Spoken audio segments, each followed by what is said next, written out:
आपने फिजिक्स में एमएससी किया, जी।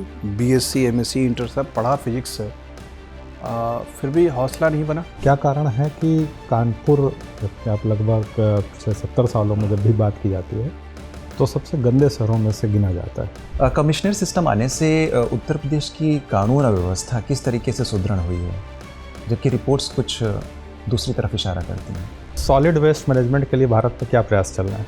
अच्छा, आप मान लीजिए डीएसपी बन जाती हैं तो श्रेष्ठ भारत के निर्माण में आप क्या योगदान करेंगे?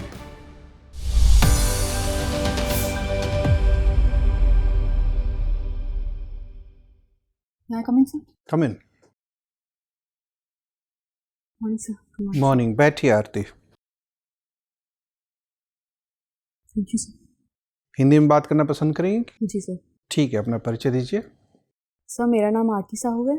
सर, मैं कानपुर नगर की रहने वाली हूँ। सर, मैंने अपनी प्रारंभिक परीक्षा कानपुर से ही करी है, यूपी बोर्ड से।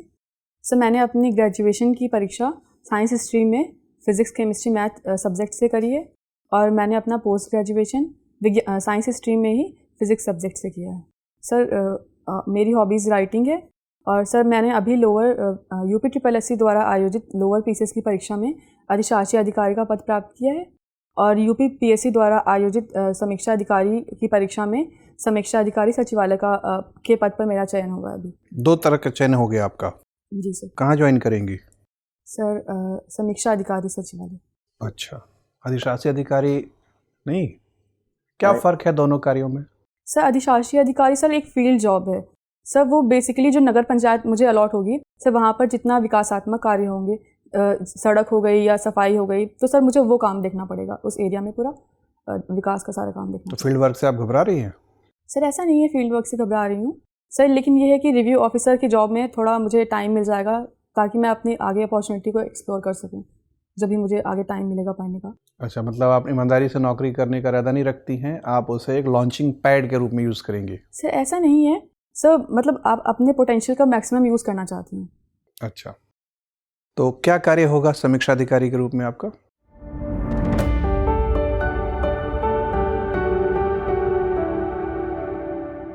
सर, अभी मैंने ये पद ज्वाइन नहीं किया है, तो ज़्यादा मुझे अभी पता नहीं है, पर उसमें ये है ऐसा कुछ कि वो जो गवर्नमेंट की तरफ से जो क्लेम्स होते हैं, डिस्प्यूट्स होते हैं, उनकी समीक्षा करता है समीक्षा अधिकारी। अच्छा, तो आपने फिजिक्स में एमएससी किया, जी। बीएससी, एमएससी, इंटर सब पढ़ा फिजिक्स से, फिर भी हौसला नहीं बना?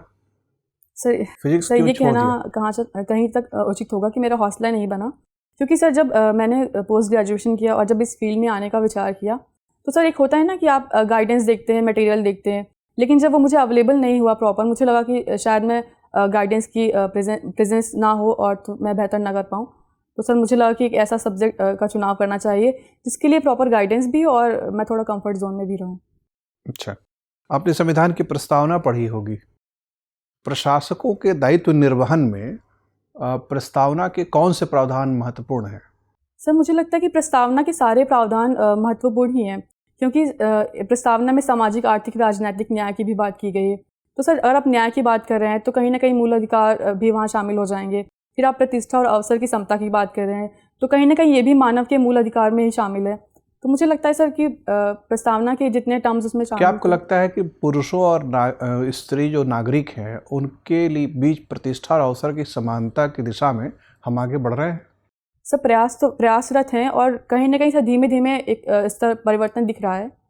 सब बहुत तीव्र गति से नहीं, पर ये दीर्घकालिक परिवर्तन है।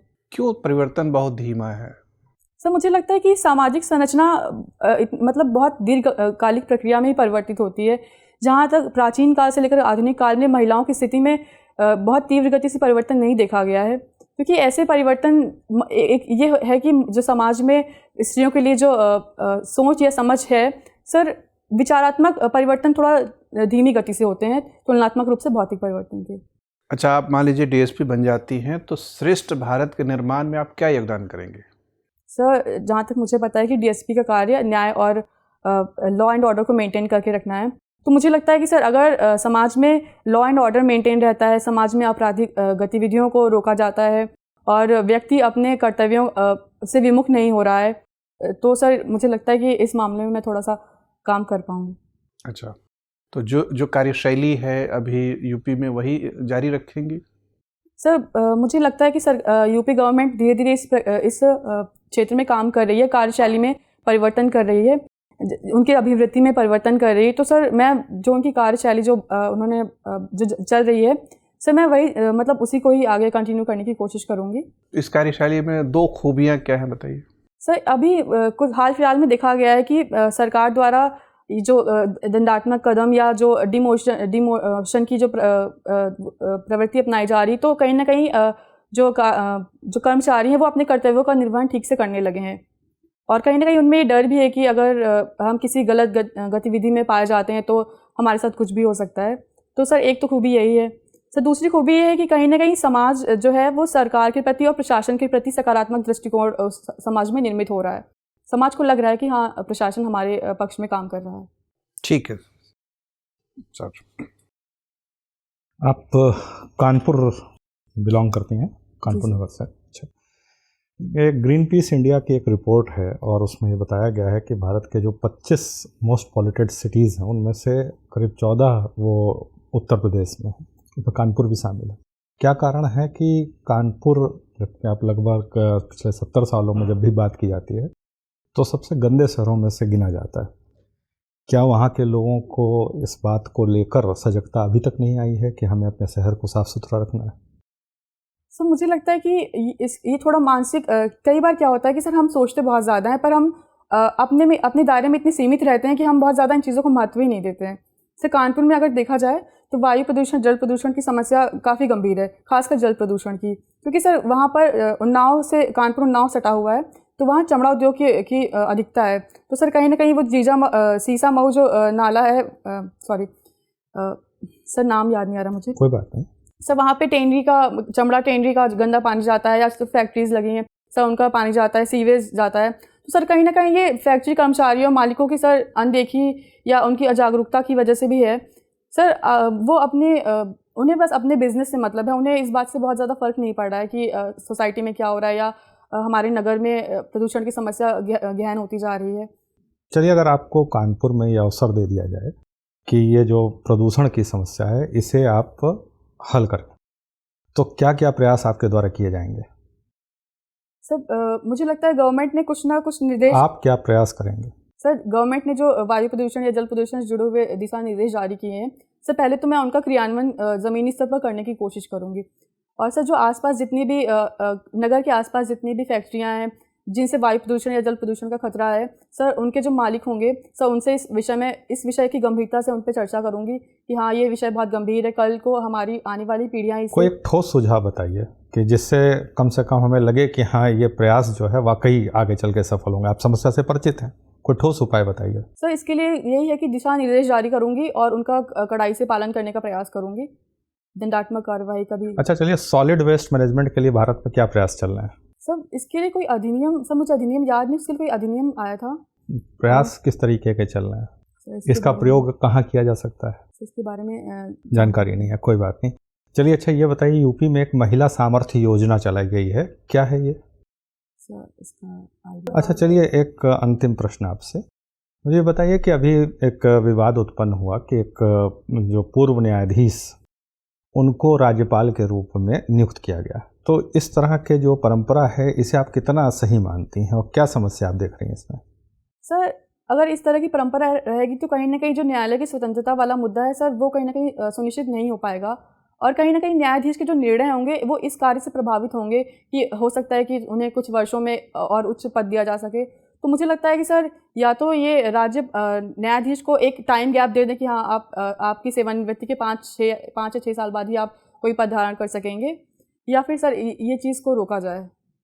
समस्या तो 5-6 वर्ष बाद अगर आश्वासन होगा तो भी बनी रहेगी निष्ठा की। आश्वासन नहीं, मतलब एक कोल्ड टाइम पीरियड होता है ना कि आप इसके बाद, क्योंकि अगर सेंटर में पार्टी चेंज होगी तो फिर ये इशू नहीं रह जाएगा। ठीक है। आरती जी। जी सर। आरती जी मुझे बताएं, आप तो कानपुर से आती हैं जी। कानपुर से गणेश शंकर विद्यार्थी जी का क्या संबंध है?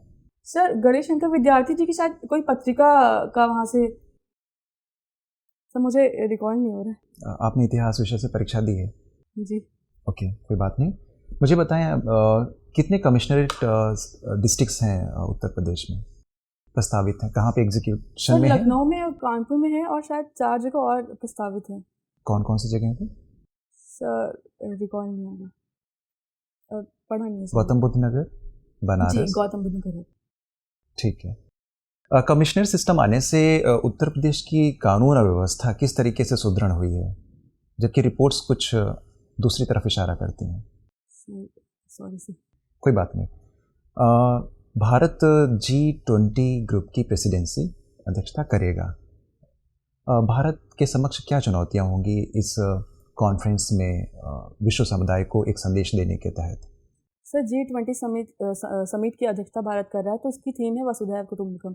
तो भारत का प्रयास यही रहेगा कि वो विश्व के जो बड़े देश हैं या छोटे विकासशील देश हैं उनको एक मंच पर लाए।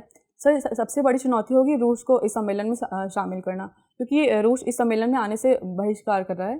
तो दूसरी समस्या ये है कि जो हम इस समिट के माध्यम से हम ऊर्जा संबंधों को अपना मजबूत करना चाह रहे हैं, पर ऊर्जा संबंधों को मतलब ऊर्जा संबंधों के परिप्रेक्ष्य में काम करना भी एक समस्या होगी। और सर जो वैश्विक मंदी चल रही है, कहीं ना कहीं ये भी हमारे लिए चुनौती होगी G20 समिट के लिए। वर्तमान समय में हमने देखा है कि हमारा पड़ोसी मुल्क पाकिस्तान काफ़ी आर्थिक उथल पुथल से गुजर रहा है। इस वक्त भारत की क्या सामरिक रणनीति होगी जिसके तहत इस मुल्क के साथ भारत के संबंधों को बेहतर बनाया जा सके आने वाले कल में?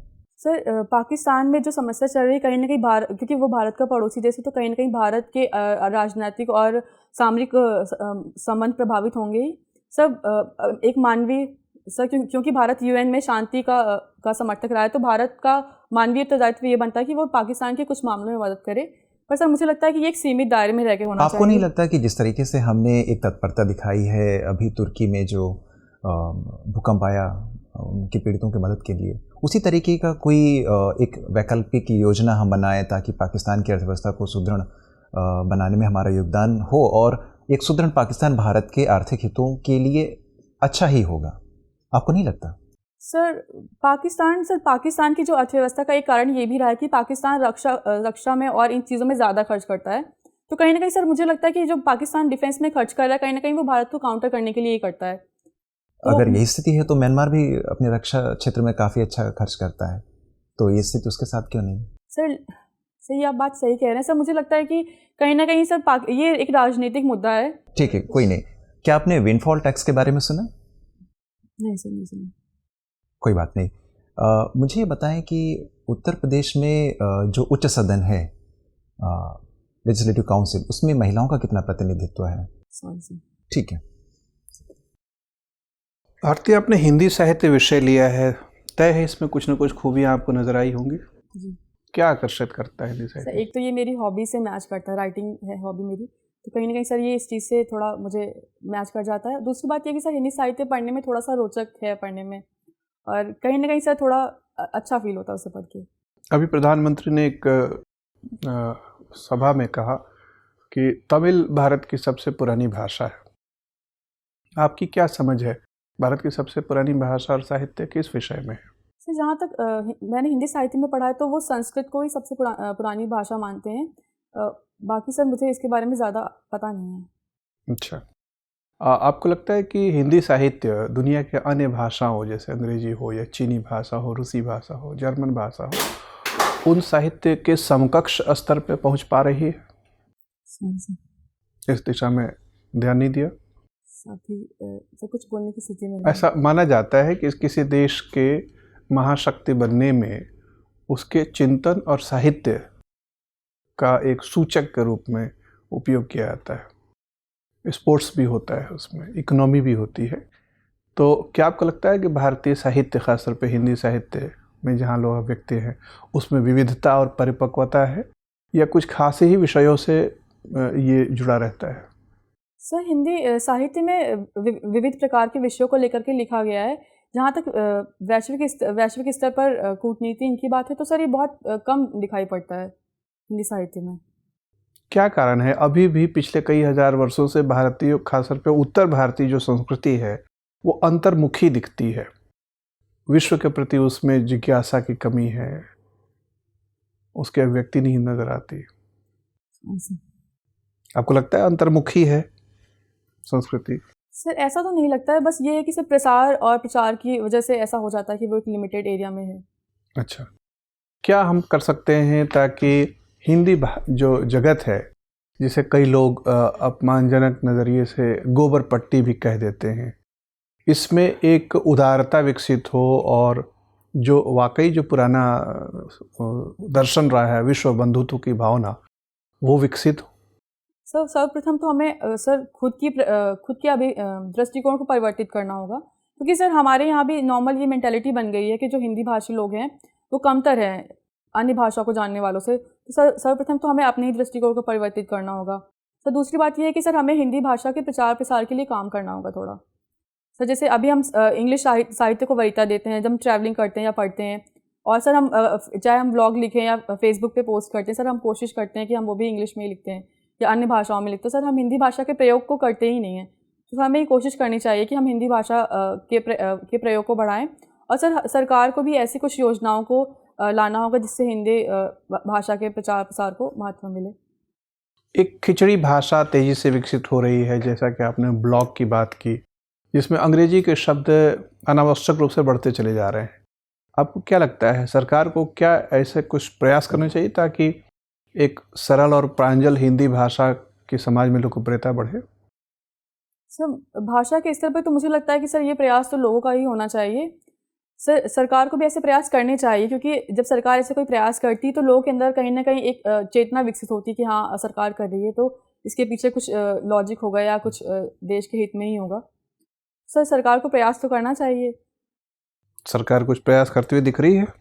सर पर्टिकुलर हिंदी को लेकर के तो नहीं मुझे याद आ रहा है। उत्तर प्रदेश के क्या इसमें एक विशेष दायित्व बन जाता है? हिंदी के विकास में उत्तर प्रदेश राज्य का एक विशेष दायित्व बनता है?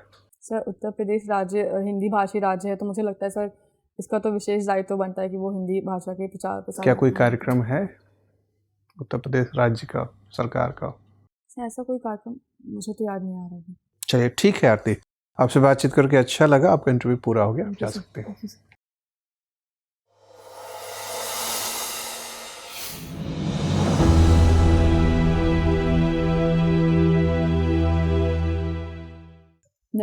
आइए आरती, बैठिए। यूपी में ये आपके कौन सा प्रयास है? सर ये फिफ्थ प्रीलिम्स था और थर्ड मेंस ही। 2 बार पहले भी दे चुकी हैं जी। पीछे इंटरव्यू में कैसा रहा? सर मेंस कॉल नहीं, इंटरव्यू कॉल नहीं थी। Interview call? जी नहीं थी। अच्छा, ये पहली बार इंटरव्यू देने जा रहे? ओके। और वो जूनियर वाले में इंटरव्यू दिया होगा? सर वो प्रीलिम्स एंड मेंस था उसमें। सर ये पहली बार हुआ कि lower PCS UP triple SC ने कराया है, हमेशा आयोग कराता था तो सब मेंस इंटरव्यू लेता था। ओके, तो आपको मतलब आयोग में इंटरव्यू का पहला अवसर मिल रहा है। और हिंदी में कैसा अंक आता रहा है? सर ये पहली बार ही मैंने मेंस दिया हिंदी से। अच्छा, मेंस भी पहली बार हुआ? हिंदी से थी। ठीक है, तो उसका भी कोई विशेष ये नहीं है। जी ठीक है, तो अब चूंकि 22 फरवरी को ही आपका इंटरव्यू है, आज 17 हो गया, तो सर थोड़ा ईज में हो जाओ। हाँ, आराम से बैठिए। 4-5 दिन वक्त है आपके पास। इसमें 2-3 बातें जो ध्यान रख सकती हैं अभी आप। प्रवेश आपका सही था, अभिवादन आपने बोर्ड मेंबर्स को किया, वो वहाँ भी ध्यान से अपना करना है, सहज होके जाना है। बैठने में जैसा आपने कहा कि आपको अनुमति लेनी पड़ेगी क्या ईजी हो जाऊँ, तो कोशिश करिए कि शुरू में ही आप आराम से जाके बैठिएगा, थोड़ा सा बॉडी को पीछे सपोर्ट लेके ताकि बॉडी पोस्चर सीधा दिखे। लेकिन बैठने की भंगिमा आपकी ठीक थी और लैंग्वेज में फ़्लो भी ठीक था। भाषा आपकी अच्छी है, मतलब हिंदी आपकी अच्छी है, उसमें फ़्लो अच्छा है, भाषा सुंदर दिखती है, आई कांटेक्ट भी अच्छा है, ये सब चीज़ें अच्छी हैं। और कुल मिला के इसको कह सकते हैं कि जो भाषिक आयाम है आपके अभिव्यक्ति का या व्यक्तित्व का, वो अच्छा है। थोड़ा सा जो काम ऐसा लग रहा है कि कंटेंट पे आपको शायद करने की ज़रूरत है, तो 3-4 दिन का समय आप उसी में निवेश करिए। चूँकि आपने फिजिक्स में MSc किया है, इसलिए उधर से कुछ न कुछ सवाल आने की आशंका है। तो एकदम से जो रोज़मर्रा की ज़िंदगी से जुड़ा हुआ मसला है, उसको थोड़ा सा ध्यान में रखिएगा, रिवीजन करके रखिएगा।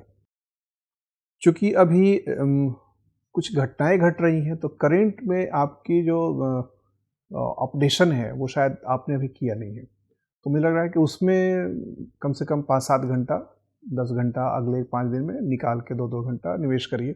ख़ासतौर पे ये यूपी से संबंधित जो करंट अफेयर्स हैं, इन्वेस्टमेंट समिट हुआ है या महिलाओं के लिए जो कार्यक्रम चल रहे हैं, खासतौर पे आप चूँकि चुन ली गई हैं 2 यूपी सरकार की नौकरियों में, तो आपसे उम्मीद की जाएगी कि आपका एक अन्य विद्यार्थियों से ज़्यादा लगाव विकसित हुआ हो कार्यक्रमों के प्रति। तो बहुत मुश्किल नहीं है, यूपी के वेबसाइट पे जाके या महिला और बाल कल्याण विभाग के साइट पे जाके कार्यक्रमों के बारे में थोड़ा सा देख लीजिएगा। तो एक लग रहा है कि करंट अफेयर्स में आप थोड़ा सा अपडेट हो जाइए तो अच्छा रहेगा। सर एक क्वेश्चन पूछना था। हाँ। सर जैसे महिलाओं से जुड़ी हुई स्कीम्स हैं, सारी स्कीम्स के बारे में पढ़ना पड़ेगा यूपी में? सर जो मेन है जैसे कन्या सुमंगलम, वो मैंने देख ली थी, या बीसी सखी, सर कुछ स्कीम, ऐसे तो बहुत सारी स्कीम्स है सर। तो देखिए अब उसमें है क्या कि वो क्या पूछेंगे तो किसी को पता नहीं है। एक तो हो सकता है कि आपको ओपन एंडेड दे दे कि ठीक है अपनी तरफ से 2-4 स्कीम के बारे में बताइए, तब तो आपने जो पढ़ा है वो बता दीजिएगा। आपको ये सोचना है कि अगर उन्होंने अपनी मर्जी से पूछ लिया, जैसे मान लीजिए किसी मेंबर ने गोवर्धन योजना पूछ लिया, थोड़ी चर्चा में आजकल है, पर्यावरण के नज़रिए से भी है, किसानों के नज़रिए से भी है, ग्रीन इकॉनमी के नज़रिए से भी है, सर्कुलर इकॉनमी के नज़रिए से, उसमें बहुत सारे आयाम हैं। अब वो पूछ बैठते हैं तो आपको 3-4 ही दिन में सब करना है, तो जहाँ तक हो सके करिए। ज़्यादा तनाव, मान लीजिए कि आपने आधे ही कार्यक्रम पढ़े, मान लीजिए 20 कार्यक्रम है उसमें 10 ही पढ़ पाए, तो ठीक है 10 ही मोर्चा आपने तैयार करके जाए, लेकिन कोशिश करिए यथावत करने की। और बजट, जैसे बजट पेश हुए काफ़ी समय हो गया, अब तो 15 दिन हो गया, तो कुछ भी पूछ सकते हैं। जैसे सप्तर्षि एक रणनीति आई है, तो उसके 7 आयाम हैं, तो थोड़ा बहुत कुछ पढ़ लीजिए। और अभिव्यक्ति में जैसे मैंने कहा, भाषा आपकी अच्छी है, फ्लो अच्छा है, लेकिन कई बार उत्तर लंबे हो रहे हैं, तो कोशिश करिए कि बिंदुवार उत्तर दीजिए। और बिंदुवार उत्तर देने से आपको फ़ायदा ये होगा कि उन्हें ज़्यादा प्रश्न पूछने का मौका मिलेगा। नहीं तो वो एक निश्चित समय मान के चलते हैं, 20-25 मिनट से ज़्यादा किसी कैंडिडेट पे लगाते नहीं हैं वो। आप अगर एक ही सवाल के जवाब मान लीजिए कि 1-2 मिनट लगा देती हैं, तो आपसे अधिक से अधिक 8 ही 10 सवाल पूछेंगे। और आप बिंदुवार देती हैं तो आपसे 12-15 सवाल पूछ सकते हैं वो।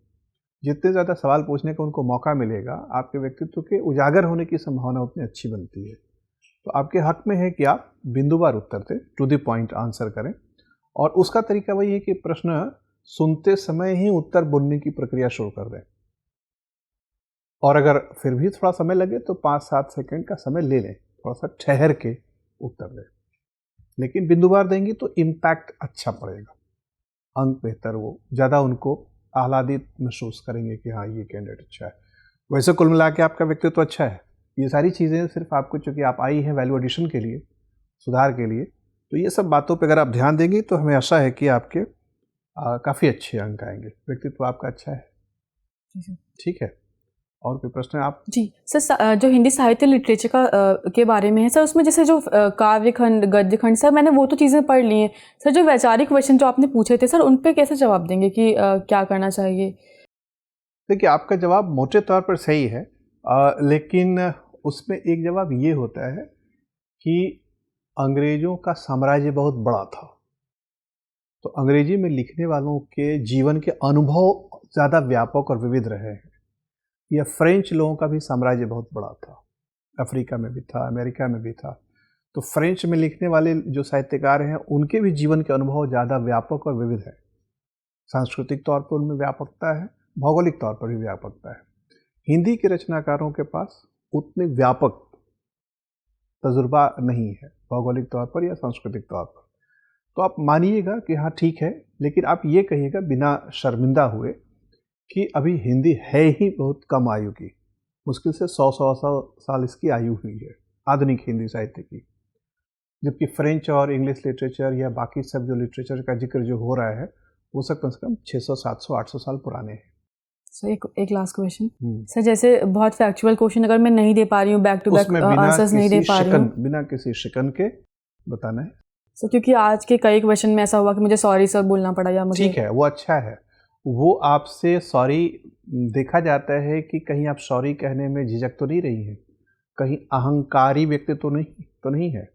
क्योंकि प्रशासन में खासतौर पर रिपब्लिकन डेमोक्रेसी में प्रशासक को थोड़ा सा सौम्य होना और नम्र होना ज़रूरी है। और ईमानदारी भी जांची जाती है कि क्या आप अपनी बौद्धिक ईमानदारी बरतती हैं। नहीं पता है तो बताना है। सर और कोई सुधार की अगर ज़रूरत हो तो आप मुझे बता दीजिए एक बार फाइनल। बाकी ड्रेस वगैरह साड़ी पहन के जाइएगा तो साड़ी। बेहतर रहेगा। सर अभी साड़ी रेडी नहीं हुई तो सर कल ठीक है, साड़ी पहन सर के एक बार जाना। मैं ऑफिस में मैम को मिल लूँगी कल हाँ यूनिफॉर्म में पूरा। ठीक है, बाकी अच्छा लग रहा है। ठीक है, Thank you, okay, sir. Best of luck.